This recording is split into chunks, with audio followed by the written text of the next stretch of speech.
ভাবো তো, তোমার চোখের সামনে যদি একটা বিশাল টাওয়ার গরমে হঠাৎ করে লম্বা হয়ে যায়, কিংবা তোমার শরীরের ভেতরে এমন কিছু লুকানো থাকে যা সূর্য থেকে প্লুটো পর্যন্ত গিয়ে আবার ফিরে আসতে পারে। আর যদি বলি একটা প্রাণীর রক্ত লাল নয়, নীল রঙের, বিশ্বাস করবে? আজ আমি তোমাকে দেখাবো তিনটা এমন অদ্ভুত তথ্য যা শোনার পর তুমি বলবেই, এগুলো আমি কোনোদিন ভাবিনি।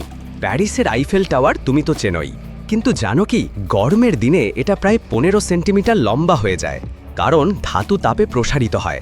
মানে সূর্যের তাপে বিশ্বের সবচেয়ে বিখ্যাত টাওয়ারটা আসলেই লম্বা হয়ে যায়। এবার আসো তোমার শরীরের ভেতরে। আমাদের প্রতিটি কোষে আছে ডিএনএ, কিন্তু জানো কি, যদি সব ডিএনএ খুলে এক লাইনে সোজা করা যায়, সেটা হবে প্রায় 67 বিলিয়ন মাইল লম্বা। ভাবো, সূর্য থেকে প্লুটো পর্যন্ত গিয়ে আবার ফিরে আসবে, এত লম্বা তোমার শরীরের ভেতরের কোড।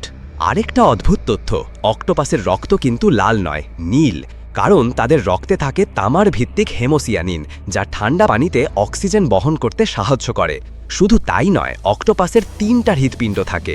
শুনে মনে হচ্ছে যেন সাইফাই সিনেমার চরিত্র, কিন্তু একদম বাস্তব। এখন বলো তো, কোনটা তোমাকে সবচেয়ে বেশি চমকে দিল?